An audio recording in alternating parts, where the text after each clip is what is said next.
Motherhood can be really isolating. All of a sudden you have this baby and all of a sudden this community that you used to have, whether it's a running group or your coworkers or even your neighbors sometimes, you don't see them as much anymore. And so running is a real salve.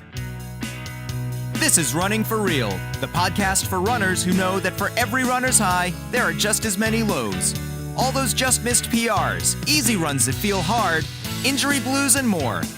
Each week, we'll talk to running, health, and wellness experts about their highs, lows, and best advice to build our confidence. Running for Real is about being honest, being brave, and most of all, not feeling alone. And now here's our host, who types with all fingers on her left hand, but only one finger on her right, Tina Muir. Hello, my friends. Welcome to episode 55 of the Running for Real podcast. I am really thankful that you are here right now. Last week, you heard from Alex Hutchinson, author of Endure, and boy, did he have some interesting information for us to learn about why some of us are mentally tougher than others and what we can do to fall into that mentally tough area to manage and endure the suffering in races a little bit better so we can get those tears in the eyes with pride moments. If you missed that episode, be sure to go back and check it out. So are you ready for a fun one today? Sarah, Bowen, Shea and Dimity McDowell are here. They are the founders of Another Mother Runner. But wait, if you're not a mother, that doesn't mean you get to skip out and join us next week. Sure, if you're a mother and you've not heard of them, I am wondering if you're living under a rock. Just kidding. But if you are not a mother, nor will you ever be, these two will make this a fun episode for you anyway, so you can still join in and give it a listen. Now, last week I told you that a few months ago I launched the Running for Real podcast series, and I had planned to show you just how helpful they could be to your running in January. Now, I planned my maternity leave, if you want to call it that. Running for Real is my business and my life now, so can you really step away? I guess it is maternity leave, but who knows? But anyway, I planned my maternity leave for the last week of January. But Bailey was here by the 18th of January. So obviously all of that went out the window, and I wanted to take this month to share with you about my podcast series as I didn't really get a chance before. So I have 6 series: beginners, coming back from injury, marathon, nutrition, pregnancy and postpartum, and mental training. Each of these series contains 5 to 7 episodes of specific, direct, to the point interviews with some of the best experts in the world, as well as a specific guide with advice from those guests to you on that particular topic. I worked so hard on these, and I'm really proud of what they've come out like. They're so unlike anything else that is on the market, and those who do have them are really, really enjoying them. Last week I told you about the mental training series, and today we're going to be talking about the pregnancy and postpartum series.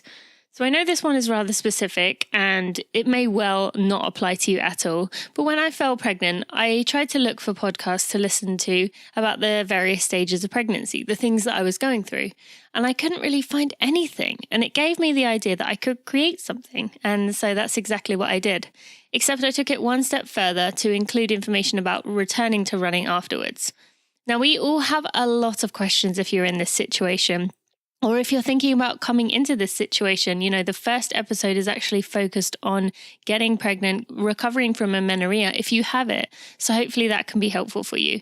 Now, we know the last thing we'd ever want to do is put our baby at risk. So I asked those questions to the experts for you, including questions like, is running too hard during my pregnancy dangerous? If I have pain, should I stop? How much running is safe for pregnant women? How do I know when to stop? I feel like I can't run anymore. What's wrong with me? How to return to running after birth? How can I help to heal faster? And also a lot on that competitive trap that we tend to get into, seeing other pregnant women wondering why they can get away with something when we can't. We all do that a lot. There are a whole lot more questions in there, and each episode is focused on a specific part of your pregnancy and postpartum journey to help your body adjust and put your mind at ease. Because let's be real, there are a lot of scary parts of fitness and having a baby, and you can find out more in the show notes at tinamuir.com/episode 55 or by visiting tinamuir.com/pregnancy-series. So that's enough from me. After a quick word from Body Health, we'll be right to the episode. Have you tried Body Health Perfect Amino yet? They were a vital part in making sure I recovered during my heavy training as an elite runner. And guess what? Now I'm back to running, so are they back in my cycle. So I am really excited to have them back. You can find out how you can get 10% off and just what they can do for you later in the show. Sarah, Dimity, thank you so much for being here today on the Running for Real podcast. I am really excited to turn the tables and interview you guys after, hearing you interview other people. And now I have officially joined your club. I am very excited to have you on the show. So thank you. We're delighted to be here. Thanks. Yeah, and congratulations, another mother runner. I know. It's nice to be able to say that. And I have to say, I really enjoy being able to use the hashtag of all things. It kind of rolls off your fingers, doesn't it, once you get on the keyboard? Hashtag mother runner. Yes. So, but thank you. I appreciate that. And, let's kind of begin by talking about, another mother runner, about you two in general. You call one another sisters. But you're actually not related. So firstly, I'd love to hear the story of how you guys became so close that you kind of essentially call each other sisters. What makes you feel as though you are sisters? Whoever wants to answer that. Both jump in at once. Yeah, we both have, we wait to answer questions. We're genetically linked that way. No, I mean, so we started, a long time ago. Sarah and I connected in college. We were both rowers. And then we just kind of stayed in touch. She helped me get my first job in New York City way back in the day. We both worked in magazines. So we had that love of, sidebars and tidbits and things.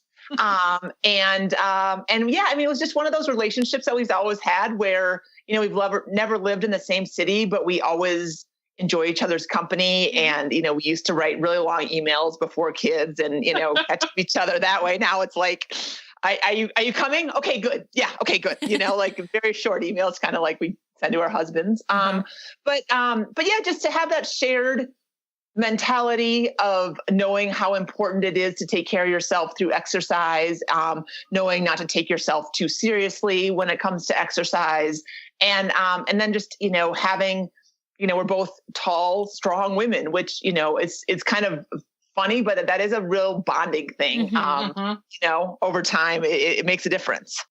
No, I could see that. Anything to add, Sarah? I remember, speaking of babies, I remember Dimity.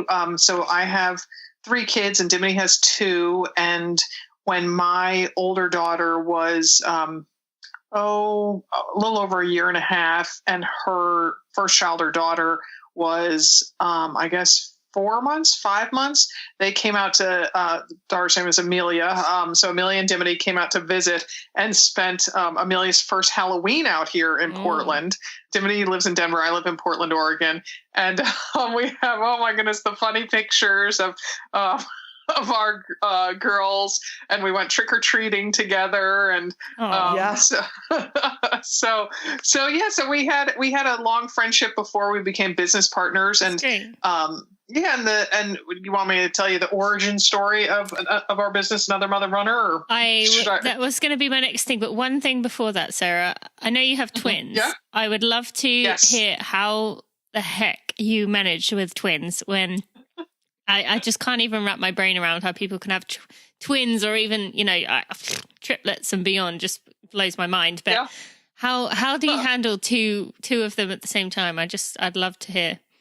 Well, so fortunately, I think my husband, for us, we had a singleton, a single baby first. So we learned, which end was up with Phoebe. And then 3.5 years later, we had boy-girl twins.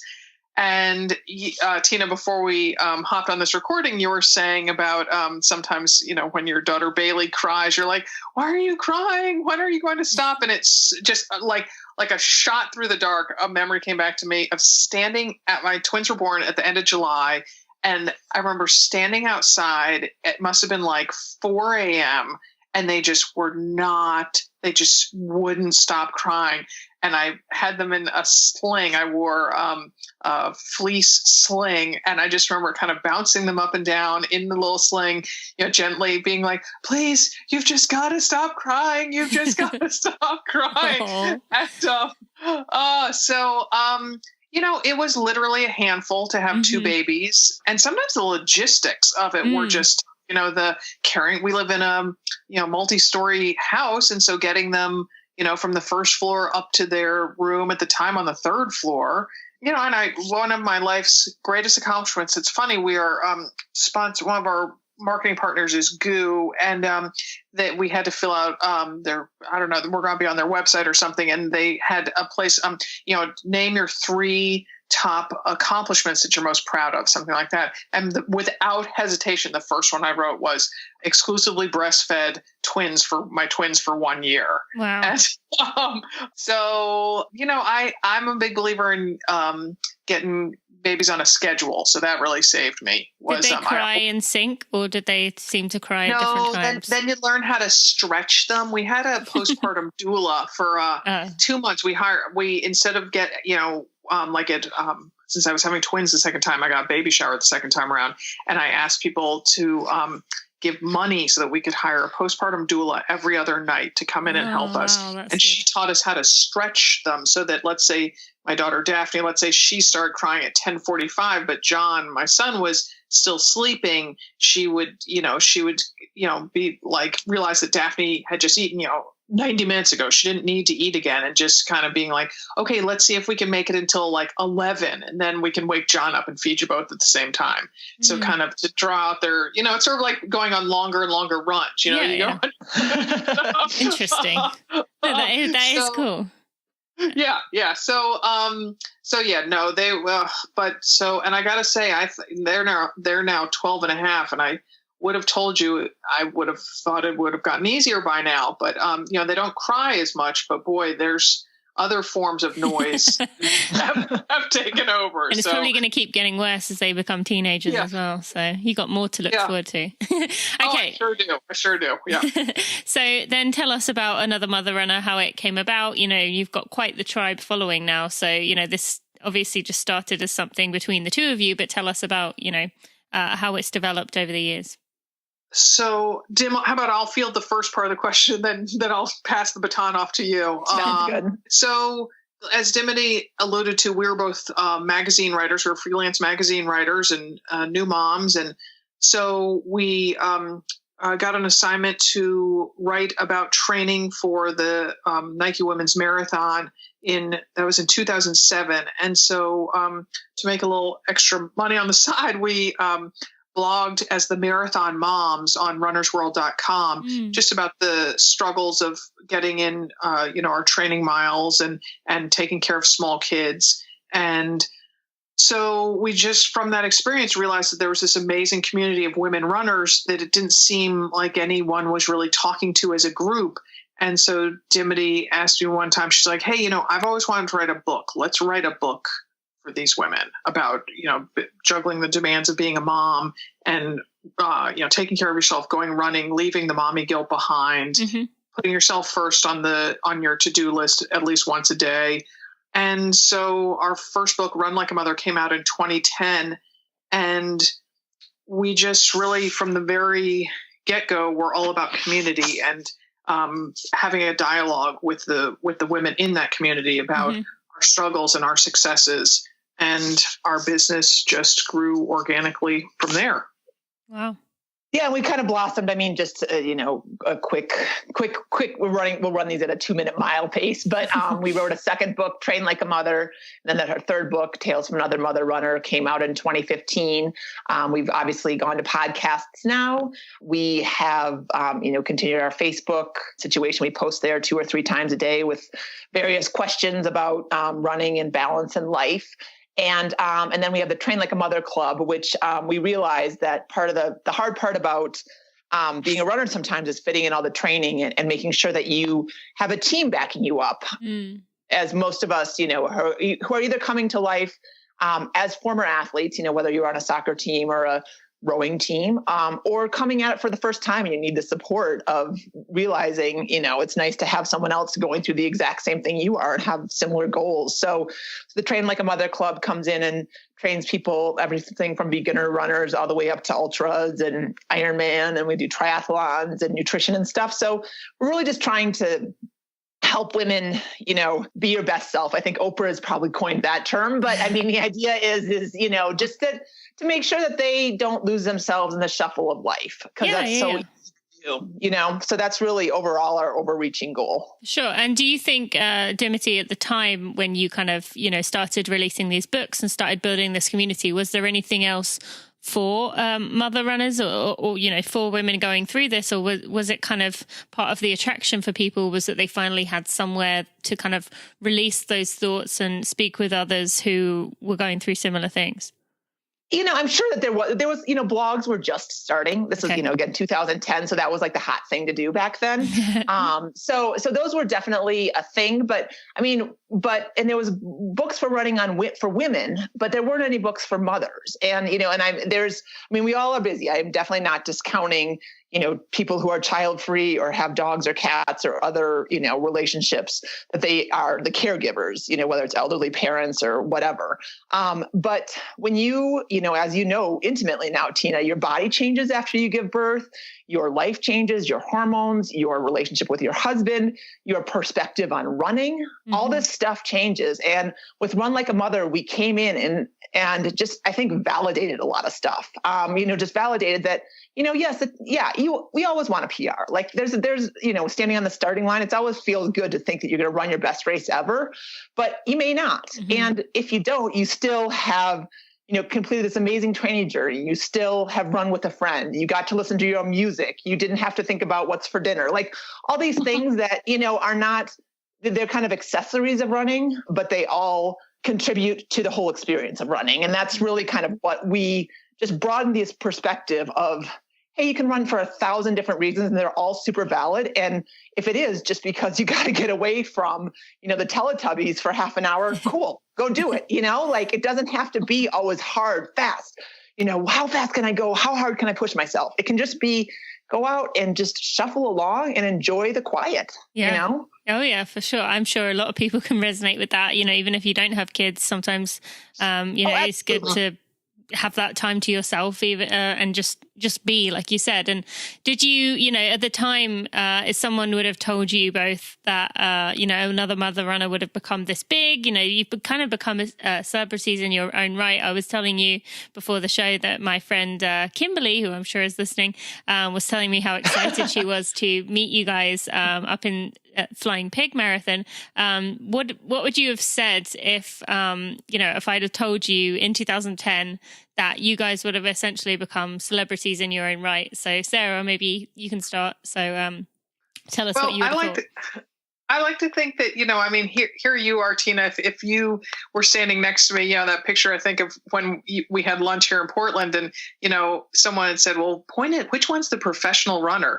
Obviously they would have picked you, but because of your, slight, slender build but yet Dimity and I, basically in essence are professional runners, just the traditional sort of professional runner. So I think that's the thing, that not so much celebrity, because Dimity and I really, truly, we like to say that we lead from the middle of the pack. So, we're out there, rubbing the sand out of our eyes when we're trying to, get that first mile in at, 5:30 in the morning, whatever. So we are very much a part of our tribe, not at all elevated, but to think that we have, Dimity and I are very passionate about fitness and health and, well-being and self-care. And to think that we have been able to make our passion our job is really wonderful. Yeah. And very fulfilling. And, we just get so much back. I think that's the surprising thing is how affirming it is, to read people's, posts about on our Facebook page or on Twitter or whatever, what they've accomplished and that they feel gratitude toward us, whether it's a training plan they got and the support they got from the Train Like a Mother Club or listening to our podcast, and to know that what we're doing in some small way makes a difference in people's lives is very rewarding and fulfilling. for both of us. Absolutely. And I will say to anyone listening right now, those of you who have taken the time to reach out to, Sarah, Dimity, myself, anyone who you kind of look up to, you might think that it kind of gets lost in, thousands of emails or thousands of messages, but it really does make us feel so special, and it never really gets old. So I want to thank everyone listening who has done that. You really are making our day as well, even if you think you're just a face in the crowd. So don't, discount yourself. Now, Dimity, what about you? I echo everything that Sarah said. One of the things that I think is really rewarding for us personally is we are very much our authentic selves around here. I mean, we have TMI Tuesdays on our Facebook page, Too Much Information. I speak very openly about my struggles with depression and injuries. And so what is so cool for me is that, sitting back, I was where you are right now, Tina, as far as so was Sarah, just having littles and, writing about my experience, the way that I felt it and the way that I was like, oh my gosh, how can I love this thing? But how can I still keep a slice of myself? Because I just can't imagine not being Dimity anymore, just being a mom, and that was so fulfilling to put those words into paper and then to have them go back and have, I remember our book tour, our first book tour, have somebody quote me back to me. I was like, oh my God, you remember that line. Oh my gosh, because I love that line or whatever. And that, it's been very cool in very, very many ways to see it grow and all that. But just to know that what we started was so organic and authentic. And it's not like we've set out to say, okay, we're going to, turn this brand, Another Mother Runner, into this. It's like, no, everything that's happened has happened because we saw a need. The podcast started because we knew, it's fun to chat with a girlfriend, but sometimes you're out of breath, or sometimes you're running solo, and just stuff like that, where I just feel like, if it works for me, and if it works for Sarah, it's going to work for a lot of people. And it brings away that, feeling of sometimes feeling like you're just alone too, sometimes in the world. So that's kind of, that's when I come back to what I'm most grateful for. It's that, that we get to be ourselves, and it resonates so loudly because then we allow everyone else to be themselves. Definitely. And I want to thank you myself for all that you guys have done. Cause now like I said to you before, now I'm officially a part of the club. I feel like I can, I've always been kind of reading and learning, even though I wasn't, in it, and now I'm in it, I can see it even more. So thank you. And I would love to hear, have either of you had your kids make any remarks? Kids say kind of really funny things, especially when it comes to kind of understanding the online world. So I'd love to hear what your kids think you do in their own words. One of the, that I don't have exactly that, but I remember, it's a small business, as you well know, it's very fulfilling and it's very fun. It's also a lot of work, keeping up and it's not necessarily just an Instagram post every now and then. Right. Yep. And I remember one night I was sitting in my office down here at 8:00, and it was probably 7 because I put my kids to bed early. That's one of my MOs. Ben, who was probably 5 at the time, so probably not even in kindergarten yet, he comes, Mom, who's the boss of this mother runner thing anyway? Why do you work so hard? I was just I am, and just the way that he said it was, who's the boss of this anyway? So there's that. And then, they don't really want to come to my races. They didn't, they came a couple times, but, now I'll be like, oh, I'm going to go do this, half marathon or whatever. I remember the Rock and Roll Denver. Do you guys want to come watch? No, just stand around. It's not fun. I'm like, okay. So better story. So, it was funny. So until last week, we have the Mother Runner store that has this cute, sassy merchandise, mainly tees, tanks, and hats that represent the Another Mother Runner vibe. And until last week, so from mid 2010 until, early March 2018, we had all the merchandise in our house, in our basement. It's a finished basement. And it was like we had, I don't know, recycling down there. They had no interest in it whatsoever. They just never once went in there and like strolled through all the things and everything.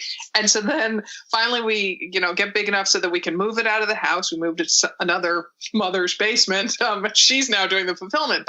So then last night, somehow my son, again, he's 12, ended up wearing, we have these, what we call our team jackets. And they, so he put it on because he was playing outside and he got cold, and that was the first jacket he found. So he put on that. And then he goes, Mom, can I wear some Mother Runner stuff to school tomorrow? And he's like, can I get something out of the store? And I'm like, you've never shown any interest, and now there's nothing here. He's like, you don't have anything here? I'm like, I think I have some hats left over from our retreat last fall. So he puts on this, this pretty Mother Runner hat that on the back says Spokane Retreat. And so while we were hanging out together in the evening, there he is wearing the Mother Runner jacket, his hat. And he's like, oh, I wish you had something that I could wear to school tomorrow so I could represent. I just was like, really? Previous 7.5 years, you couldn't have expressed this before. Yeah. So, yeah. Pretty typical. And do they all appreciate, that you guys have they, or I guess I should wear this differently. Have they been in any experiences, maybe not if Dimity said they don't want to go watch, where someone has kind of come up and been like, oh my God, you're Sarah. Oh my God, you're Dimity. And kind of, have they said anything about that? It happens all the time when we travel. I don't know. So Dimity and I travel a lot for business, which is one of the many things about this job that I adore. And so, and even when Dimity and I travel together, and as she mentioned, we're quite tall, we don't get recognized all that much together, but it never fails when I fly someplace with my kids. My parents live in Connecticut, and like I said, I live in Oregon. So almost every year when we fly out to the tri-state area, someone will recognize us. And it happens in the bathroom at the airport, or, as we're, I remember one time we were on this kind of smallish commuter flight from Chicago into White Plains, New York.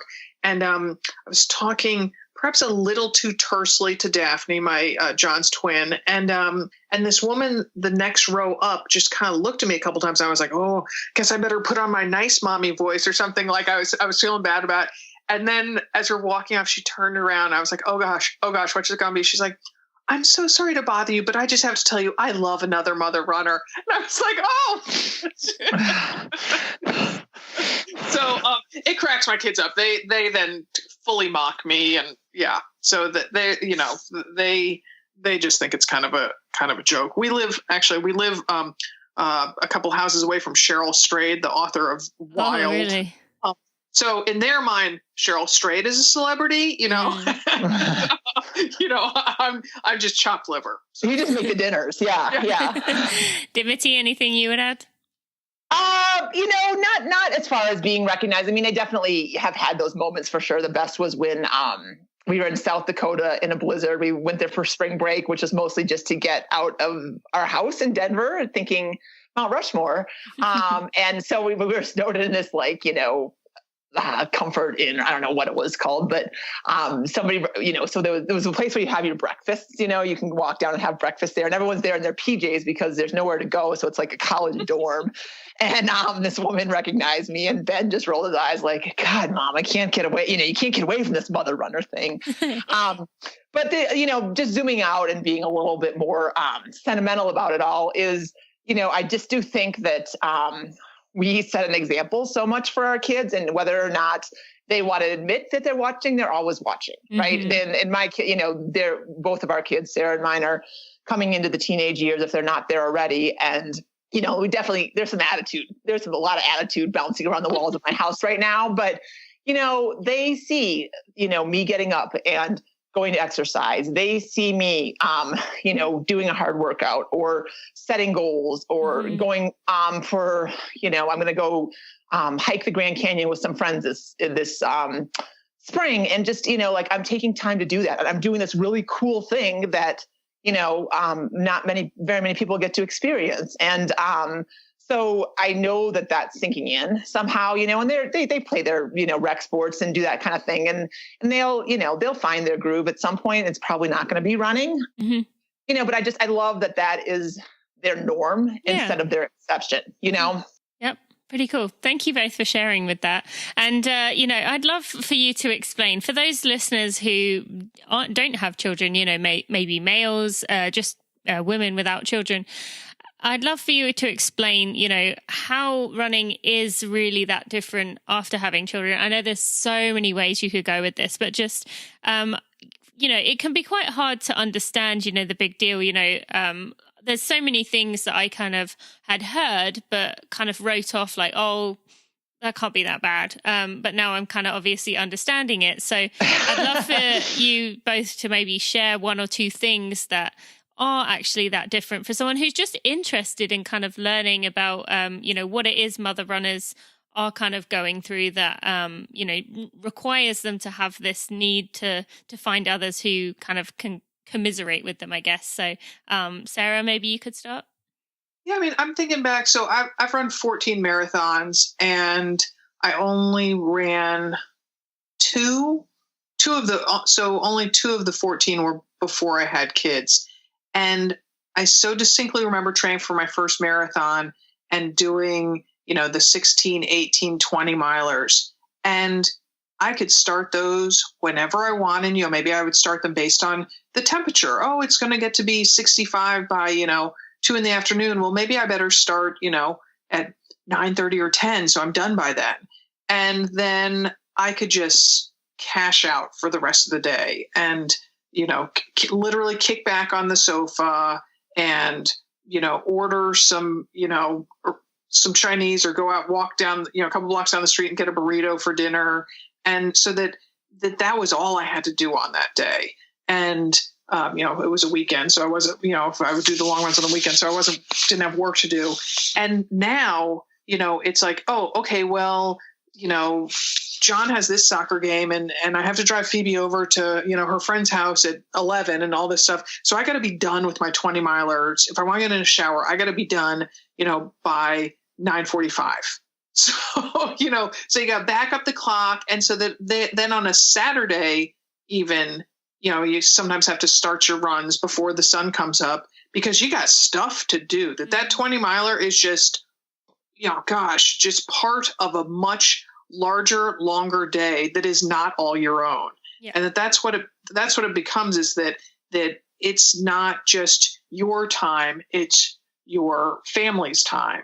And you have to carve out and claim a part of that day as your own.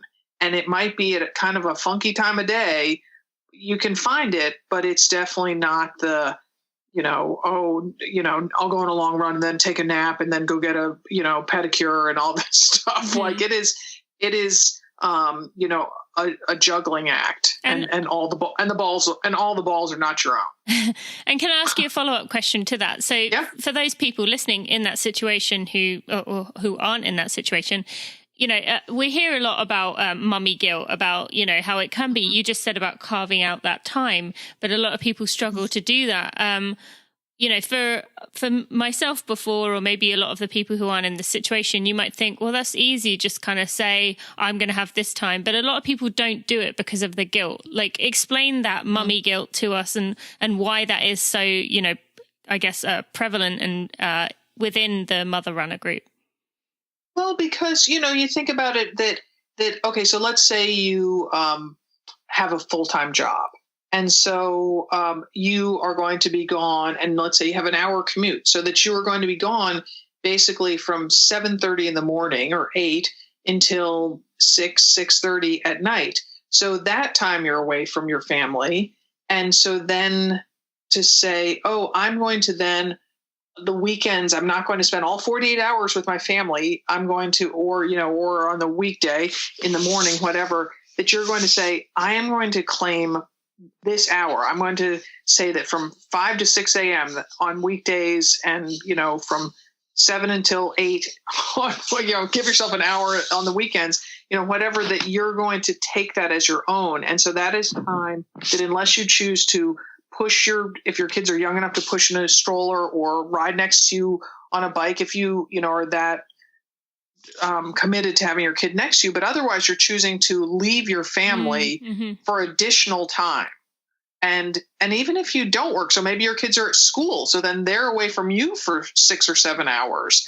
And so that, you know, there's only so many hours in the day, and you're choosing to make that choice to take yourself away from your family can leave you feeling, oh, am I depriving them of something? Should I be there? You know, oh, I'm better able to help with the homework. So, you know, oh, I don't want to leave them, you know, with my partner to try to help them with their math homework. It's learning through experience that, you know what, like maybe your approach to math is just different, not better.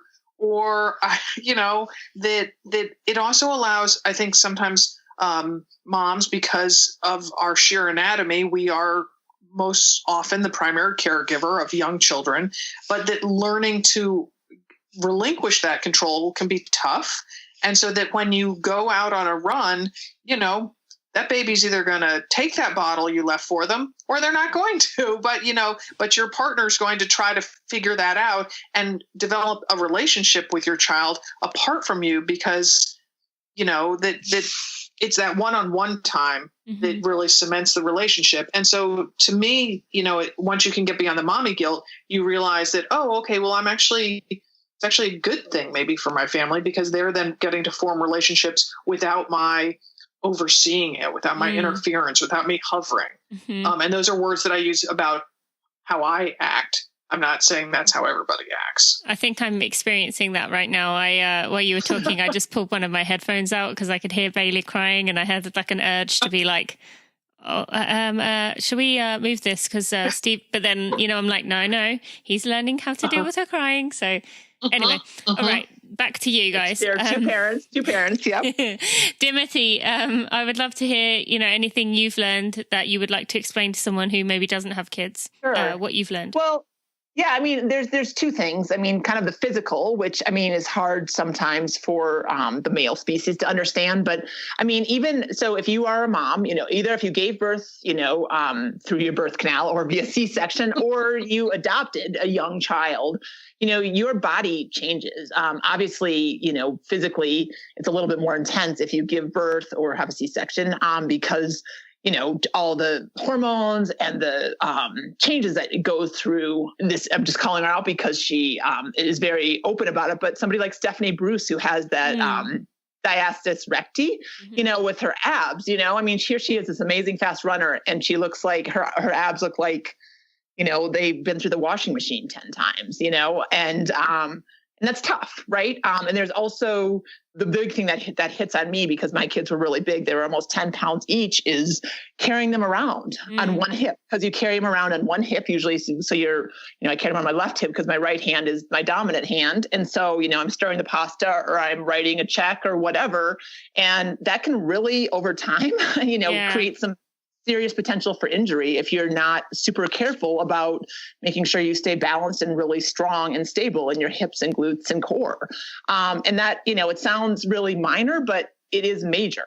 You know, it is major. And we see women, you know, 7, 8 years, 9 years later, still having issues because they gave birth, right? And it's also, and then, I mean, going totally internally, I mean, leaking. I mean, you know, like there's, you know, we have a real problem with, you know, leaking urine on a run, or even worse, some other body parts can come out. I mean, it's just everything fundamentally changes when you have a kid physically.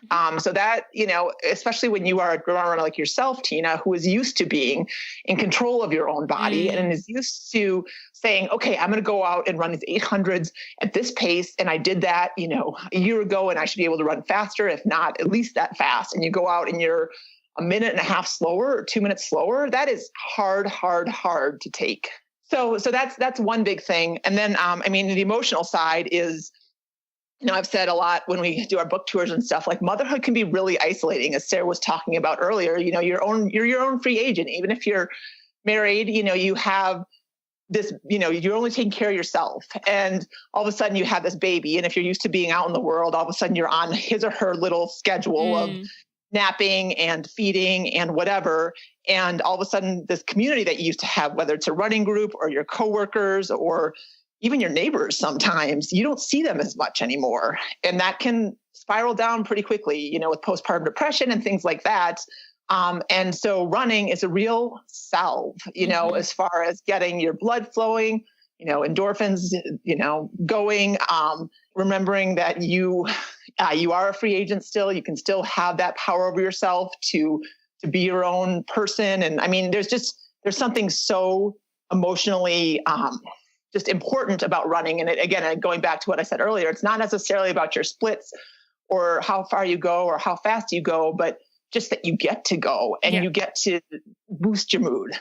So, that can happen to anybody. I mean, of course, we're all have our issues. I'm not saying that mothers are special. It's just that having a kid brings on a set of issues that can bring on, another whole kind of avalanche of things. Yep.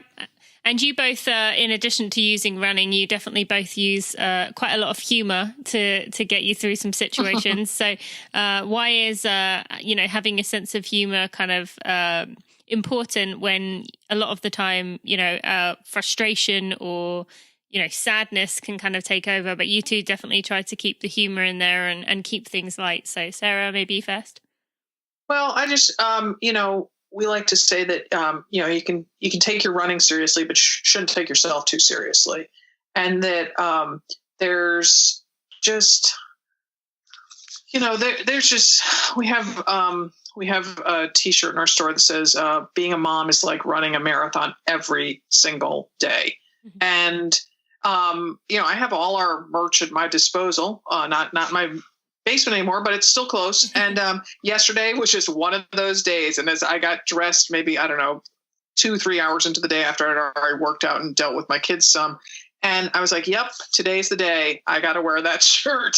And it just, life throws you a lot of curveballs, and you can either fall to the ground and cry about it, or you can laugh and keep moving forward. And I think that's what we do. I mean, I don't know why I feel compelled to share this story, but that sort of about, how your partner can figure things out on their own and laughing at things. Went out on a long training run when the twins I was actually, I guess, must have been training for Nike Women's. So the twins weren't quite 2, and one of them had a complete diaper blowout on the carpeting going up to our 3rd floor. The house was remodeled by a single man, and the carpeting is off-white. And in the time that I was gone, my husband, the accident happened. He went out, rented a shop vac type, one of those wet things that, you can really pull stains out, and had completely cleaned it up. And so there was no sign of it at all by the time I got back. And all that had happened while I was out. And I mean, even he had to laugh at it. He was like, "Are you kidding me?" So it helps when the people around you can laugh about it as well. For sure. Yeah. And Dimity, anything to add? Yeah, I mean, basically, yeah. I mean, you just can't take yourself too seriously. I mean, there's, laughter is the best medicine is a cliche for a reason. And, there's so many funny things that happen on a run or around running or with just the subset of runners, the way that we, can incessantly talk about, we can dissect 5 miles, 500 ways. And it's just zooming out and just having some perspective on it all, I mean, because at the end of the day, you just want to make sure, I mean, I'll share a quick story just because Sarah did, and I want one too, because I was actually at an Ironman camp it was right after I had so I had my first, I hadn't had my second yet. I was not really fit to be at an Ironman camp, but I was writing about it.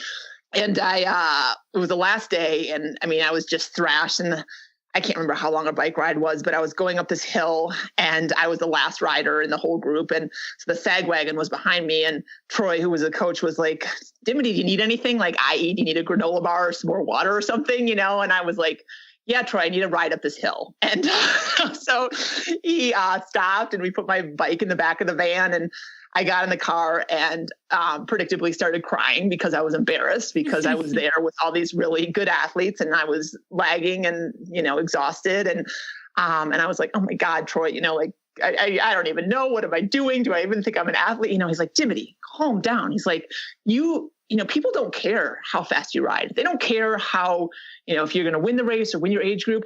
They want to hang out with you after the race. Like, people want to be around good people that make them feel good and make them laugh. And I was like, okay, I can do that. They might have to wait for me for a while at the finish line at this point, but that's really, and I love that perspective. And it's true. I mean, I say to Sarah, maybe sometimes too often, but they're not going to put your marathon finishing time on your tombstone, right? Yeah.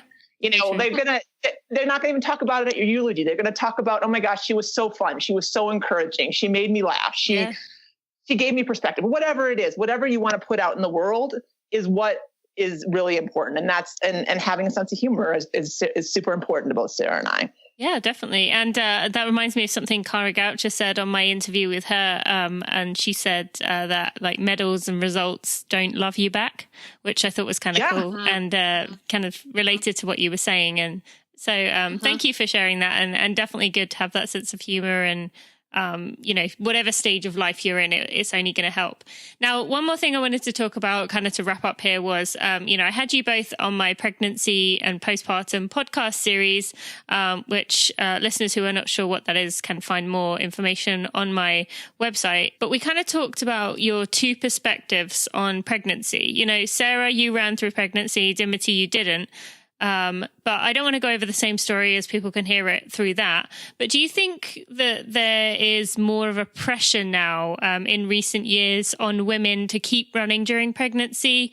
Because I definitely get the sense that it's kind of, something that women feel like they kind of have to do. And if they can't, it's like you're a failure because you couldn't run. But do you think, like Dimity, I'd love to hear your perspective on this. Do you think things have changed from when you were pregnant to now? Absolutely. I mean, it's two words, social media, right? And so you all of a sudden, Runner's World puts up a story about how somebody who's 6 months pregnant just ran a marathon and it goes viral. And all of a sudden you're like, well, she can do that. Why can't I?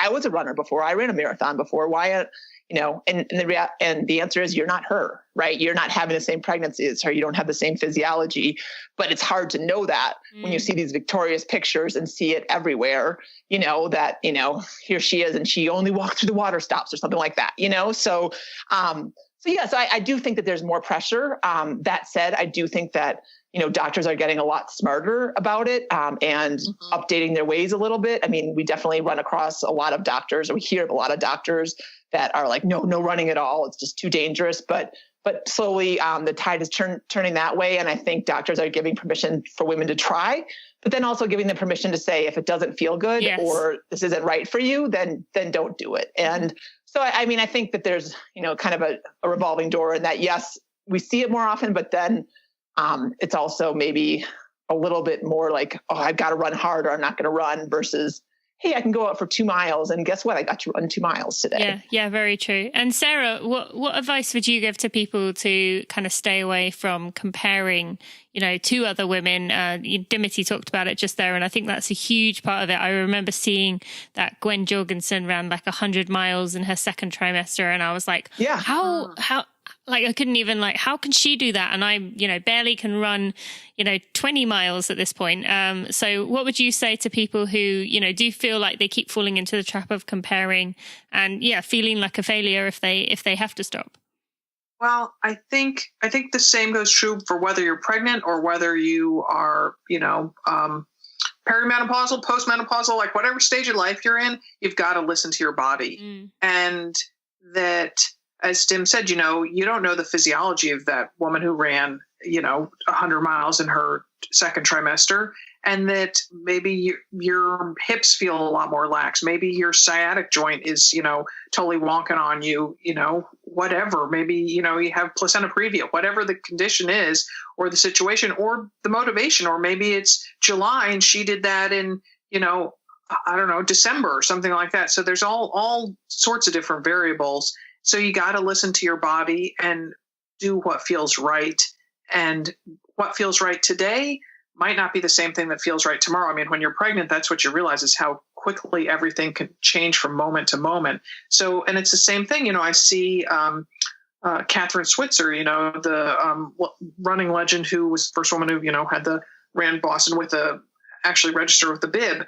And that and that I see her, she just announced that she's running London, and she ran Boston and New York marathons last year, and she's 70, 71. And so, she has 2 decades on me, but already, I ran a marathon last year, and I'm debating whether to run a marathon this year. I'm like, my ankle kind of is hurting this year. I don't think I'm going to do a marathon this year. And I think, she will have done 3 marathons in 18 months, and she's 20 years older than I am. It's like, yeah, well, Catherine's totally, she was obviously one of the greatest runners of her generation, so she's got a lot of different things going on.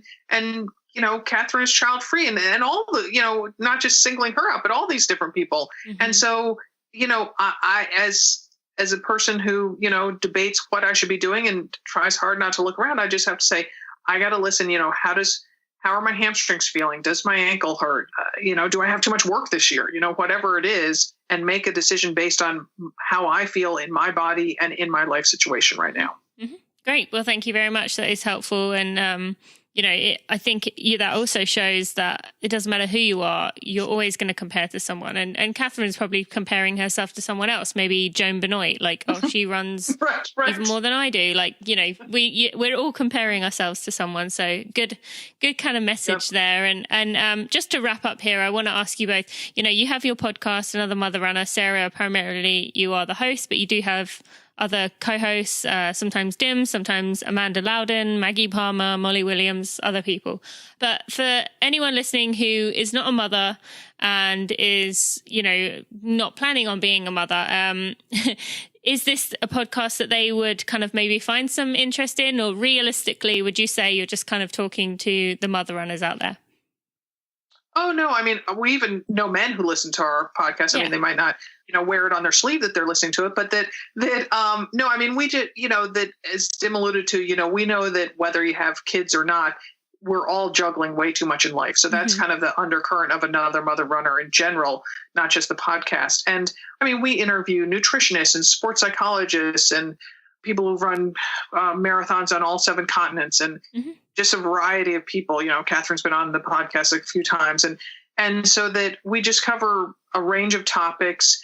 And when we're in the interview itself, I wouldn't say that we tend more toward being moms. I mean, in the intro, certainly, we chit chat for 10, 20 minutes, and we talk about our kids some, but not just our kids. So I'd say if you can handle the banter in the beginning, I think you'll find a lot of that might interest you, whether you have kids or not, listening to Another Mother Runner podcast.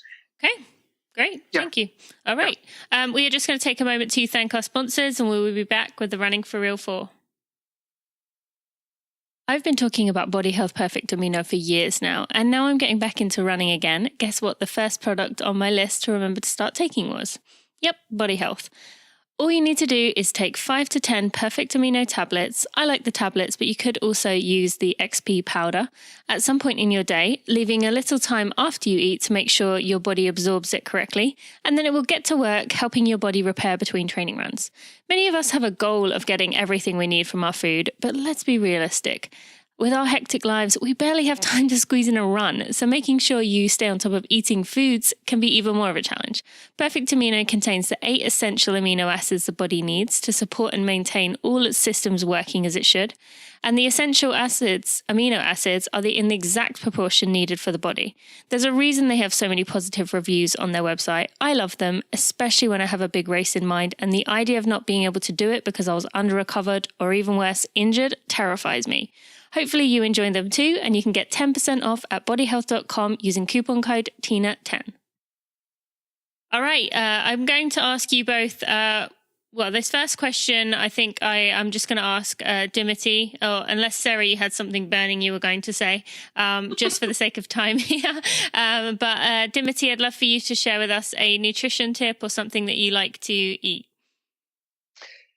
Well, hopefully it doesn't gross people out, but I'm really jiving on cottage cheese right now because it has so much.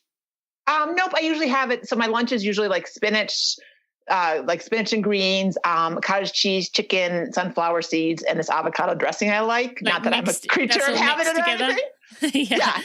Okay. But it's one of those. It's a great source of protein, and we run these nutrition programs, so I know that many women are lacking in protein, and it's honestly like got a great bang for the buck. I think it's like 18 grams and something like half a cup.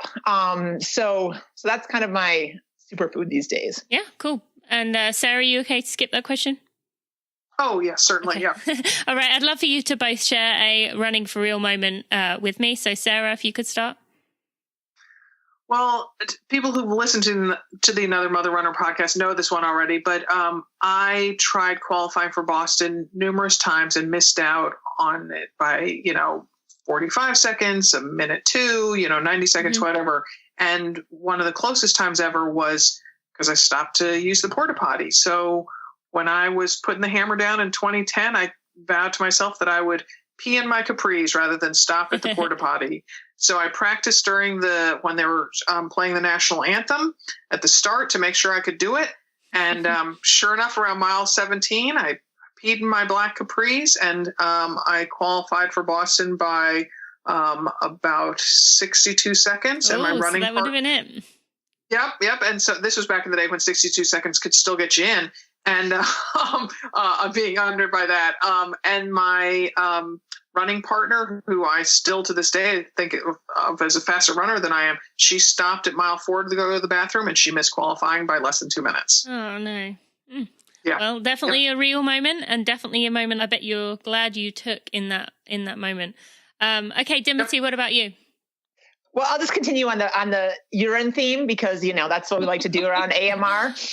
So I did one and only Ironman back in the day. Oh, gosh, we're all like back in the day. I feel like my grandmother. But I was on the bike and I was feeling like a badass and feeling awesome and all aerodynamic and everything. And this woman in front of me decided to do what Sarah did, but she was going, 22 miles an hour. So her pee came back and landed basically right on top of me. Or, on me, on my bike. And that was not met with, I was not very happy about it. Unfortunately, I couldn't catch her to be like, hey, she was going too fast. So. Oh, yeah, that's not a moment you would want to experience. So I'm sorry you did have to deal with that one. That's okay. Well, the good news is that she's probably well hydrated. So it's probably like 90% water. Yeah. Well, thank you for being honest and sharing, both of you. What about a high moment for you, Sarah? Oh, I would have to say running. I've run now Boston twice, and I mean running the Boston Marathon has certainly been a high. And just making that turn onto Boylston, Tina, is just there's nothing like it. I mean, I actually don't know. I've never been. Oh. No, I've never done it. Oh, look at that. All right, my gosh. Well, Tina, one day you'll know. One day I will do it one day. Yeah. If you need some tips on how to get there, if you need tips on qualifying, you just ask me. If I need tips on how to not pee while I'm running. How to let myself go, I guess I should say, so that I do go. Yeah, right. So, but making that final turn onto Boylston Street with just that avenue just lined with people just cheering is an unparalleled moment. I mean, I know how Mick Jagger feels. It's amazing. So, yeah. Oh, cool. And Dimity? Wow. Well, the one that comes to mind, if it's a finish line moment, I'll just copy Sarah because that's easier. She's my sister, right? So I did the Pikes Peak ascent a few years ago, and so it's basically you just climb up Pikes Peak, running/hiking, and it was very even though I live in Colorado, the last few miles were just lung busters and leg busters. I mean, you're just climbing up to 14,000 feet. But and you can hear the finish line, right? You can hear it because it's, thinner air and no one else is making noise up there. So you can hear the announcer and everything, and you're basically underneath them, but you have to keep, switch backing up. And I just remember finally getting to that point, and then there was no one, there are very few crowds up there, but just that feeling of like, oh my gosh, I just raced up a mountain. That was just, it was kind of unbelievable that was, my goal for the day, and I did it, and that was pretty fun. It was a good adventure. Yeah, and well done for doing it.